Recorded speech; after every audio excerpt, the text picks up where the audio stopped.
Valdez. At ako naman si Maria Joel Hernandez. Sa gitna ng mabilis na pagbabago ng mundo, paano nga ba natin mapapanatili ang pagkakakilanlan sa loob ng ating silid-aralan?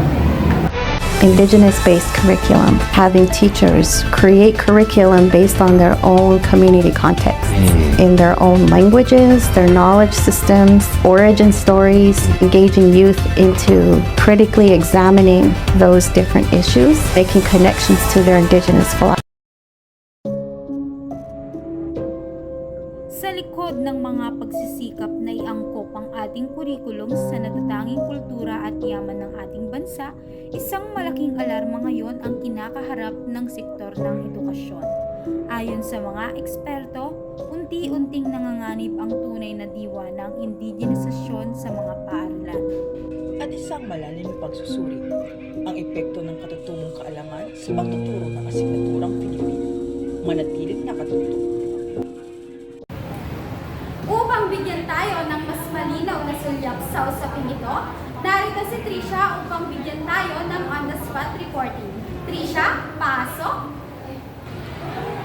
Salamat, Liza. Nandito tayo ngayon sa isang komunidad saan sinimulan ng isama ang mga lokal na kwento at tradisyon sa kanilang aralin. Kasama ko si Binibining Eriat, isang guro at eksperto sa edukasyong pangkultura. Binibining Eriat, ano po ba ang pangunahing layunin ng indigenisasyon sa ating kurikulum? Magandang araw, Trisha. Ang layunin natin ay gawing relevant o mas makupuluhan ang mga pag-aaral para sa mga bata.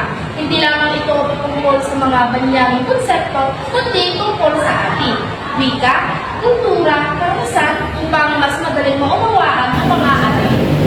Mabigat na usapin yan. Pero paano nga ba ito direkta nakaka-apekto sa pagtuturo ng Filipino? Para sa mas malalim na pagsusuri, narito ako si Trixie. Trixie, anong masasabi mo sa usaping ito?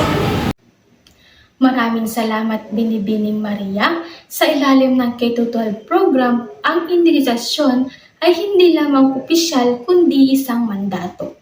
Sa pagtuturo ng Filipino, ginagamit ang mga lokal na pampanitikan at dialekto bilang bridge o tulay upang mas mahalin ng mga mag-aaral ang wikang pambansa. Ipinapakita nito, ang Filipino ay hindi hiwalay sa ating pagkatao.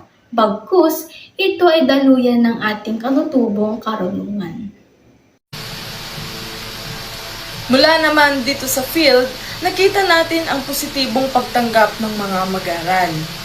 Ang hamon sa ating mga guro, maging malikhain at huwag matakot na gamitin ang yaman ng ating sariling kultura sa pagtuturo. Balik sa inyo dyan sa studio. Salamat, Jamie, Trixie at Trisha. Malinaw na ang edukasyon ay hindi lang dapat nasa loob ng 4 na sulok ng silid-aralan. Tandaan, ang pag-unlad ay nagsisimula sa pagkilala sa ating sariling lugar. Isang paalala para sa lahat ng gurong Pilipino sa hinaharap, kayo ang tagapagmana at kayo rin ang tagapagpalaganap ng ating mga dangal. Hanggang sa muli, ito ang Balitang Pilipino. Edukasyon noon, edukasyon hanggang ngayon.